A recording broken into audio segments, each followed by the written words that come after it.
There are 5 huge mistakes that most women are making in their marriages, and they don't even realize it. In fact, a lot of the time when they're doing the things that they think they're doing right, those are the very things that they're doing wrong. As a divorce coach for men, I get to see so many examples of what happens where a marriage just ends up, which is failed in divorce, when a woman makes these mistakes in her marriage. And yes, men make mistakes in marriage too. And the very next video coming out on this channel is going to be their most common mistakes. But I would so strongly encourage you, if you're a woman watching this, don't focus on his mistakes, focus on yours, because those are the ones that you can control. Same goes for men. If you guys are watching this, watch it. I think you'll find it interesting, but then make sure you go and watch the common mistakes that men make, because again, that's where you have control. That's where you can take so much ownership and make a difference. Even if you've already gone through a divorce, you can completely change your next relationship by becoming aware of these mistakes. All right, so what are women doing wrong in marriage? There's 5 things.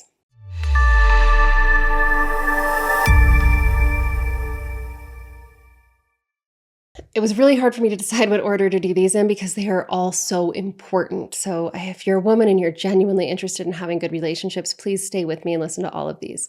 The first big mistake so many women make is not talking clearly, not communicating clearly when they're unhappy with something in the relationship.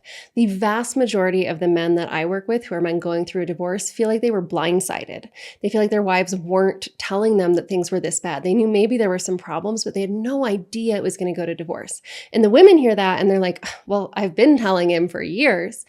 But I want you to really think about this. How are you telling him? What are you saying? Are you being subtle? Are you complaining about things he's not doing, or that you're tired, or that you don't feel fulfilled? You have to be very, very clear. And this is about conditioning. This is not about men's emotional capacity, which we're actually going to talk about in a minute, because the men in your life have so much more emotional capacity than you probably give them credit for.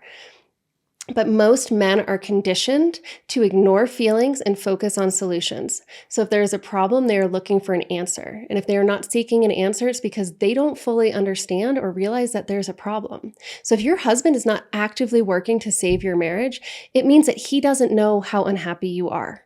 So the way that you've been communicating is not connecting for him.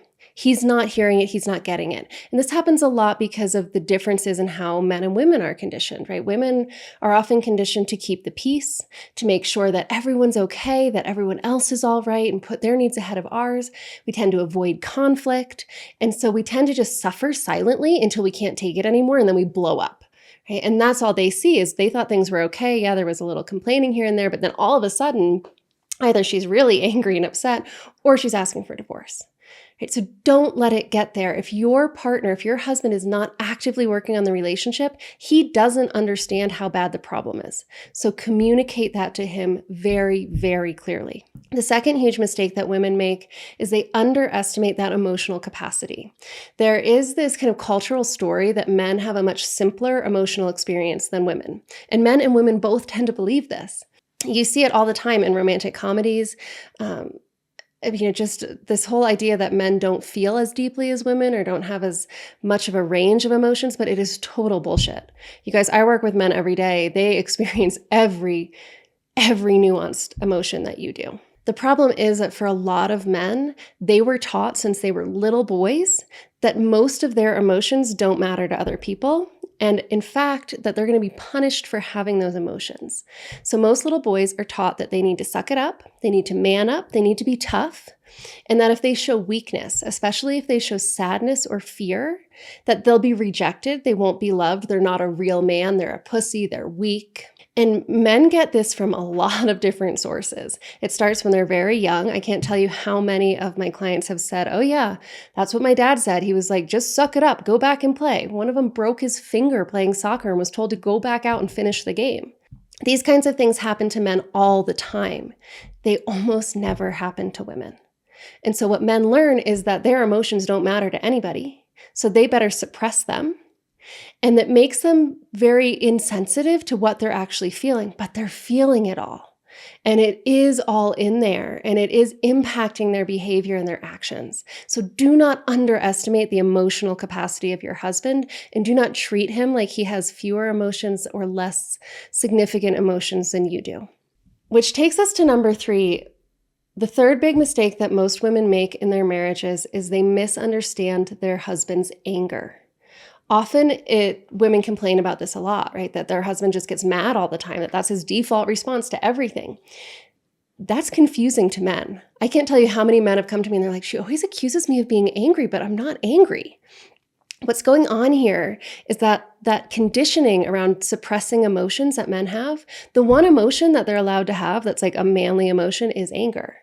Right? That's the way they're allowed to express themselves to a point. Too much of their anger is considered dangerous, so they also have to really regulate and control their anger. But I want to let you in on a secret, something that I have learned after coaching over 400 men, having conversations with well over 1,000 men going through divorce. I have helped so many men work with anger, and every single time we start working with anger, we end up in fear or grief. I can't tell you how many of those coaching sessions, within 10 minutes, we start with anger. Within 10 minutes, he's in tears. And so I challenge you, when your husband is angry, when your partner is angry, look at him, and I promise you, beneath the surface of that anger, he is afraid or he is sad. But he does not have the tools, and he does not feel, more than not having the tools, he doesn't feel safe enough to express his fear or his anger. He has learned that if he does that, he's not a man and nobody's going to want him. Nobody's going to love him or care about him. He's going to be rejected. He's going to be ridiculed. He's going to be bullied. So when you respond to his anger, which is really his fear and his grief, by getting defensive and reactive, you're just confirming that to him, that you're not there for his emotions, that you don't care either, that you're not open to seeing what he's feeling. One of the best things you can do for your marriage is when your husband gets angry, to look at him and look at the fear and the grief beneath it. Look at the little boy who doesn't feel like it's safe for him to express what he's really feeling. It will increase your empathy, and he's going to feel that.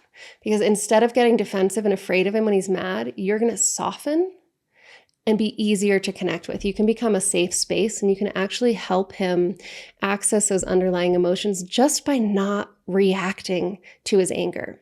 And often he doesn't even know it's coming out as anger. He's aware often that he's feeling sad or that he's feeling scared or anxious. What he doesn't know is that the way he's expressing it is in a raised voice and this intimidating posture. Right? So read between the lines, help him and help yourself by looking for what's really underneath the surface there. I had no idea until I started working with men how absolutely essential respect is for them. Your husband wants your love, but he needs your respect. And respect has to come first. And you might be saying, yeah, well, he has to earn respect. And my husband is lazy and he never helps around the house and he doesn't help with the kids. If that's the case, if that's one of your complaints, that your husband doesn't do enough, that he doesn't participate in your life, then this one is so important for you. Because the default reaction that most of us women have is to nag. We gripe, we nag, we complain, we nag about the dishes, we nag about the kids, we nag about the dirty underwear on the floor. And guess what? He doesn't pick it up. It doesn't change. And we get more and more frustrated. And we're nagging about the lack of date nights and the lack of this and the lack of that. All you are doing is beating down his self-esteem. If you want him to be a more active partner in your marriage, you have to treat him like a partner in your marriage. You have to give him respect first. And it's very, very simple. Just start to look for the things that he does and celebrate them, appreciate them. Notice what he contributes. Notice the effort he puts in. A little bit of respect, admiration, and affection will get you so much further than like years of nagging and griping. Give your husband respect, and he's going to want to be a partner that's worthy of that respect. He's going to want to meet you there. The fifth mistake that a lot of women make in their marriages is name calling, specifically calling their husband a narcissist. If you are doing this, stop. I am begging you. Do not use that word. Treat that word, it's the N word. Don't use it. It is so toxic and so dangerous. Your husband is not a narcissist. It's very, very, very, very slim chance that he is. There are so many videos here on YouTube that will tell you he is. It will tell you that he's a narcissist and you're a victim of narcissistic abuse. If you think he is, Before you call him one, just ask him. Ask him if he's a narcissist. I had the opportunity to speak to a psychiatrist who worked with actual narcissists for his whole career. And he told me that asking somebody whether or not they're a narcissist, it's just as accurate as giving them the full psychiatric test. If they are a narcissist, they'll say that they are. They'll say, yeah, because a narcissist doesn't care. And I know there's all that covert narcissist nonsense on the internet, but I am begging you, don't give into it. Like I said, 400 men I've coached, over 1,000 I've spoken to. Easily 80% of them have been accused of being narcissists by their wives and ex-wives. Not one of them that I've worked with is. But what happens when you use that kind of language, he's internalizing it. You might not see it, but that is like a knife in his chest.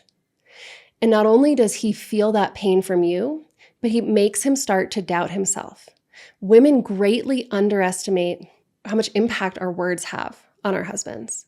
Even if just because they're not showing the emotions like we would, doesn't mean they're not hearing it. You are the most important person in his world. He has chosen to share a life with you. He has his whole future focused with you. And when you call him a narcissist, his brain goes, oh my God, she knows me better than anyone else in the world. What if she's right?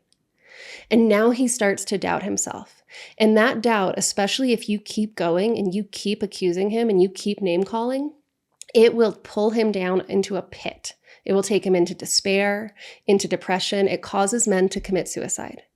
So the name calling, maybe I should have done this one first. Maybe it's its whole own video.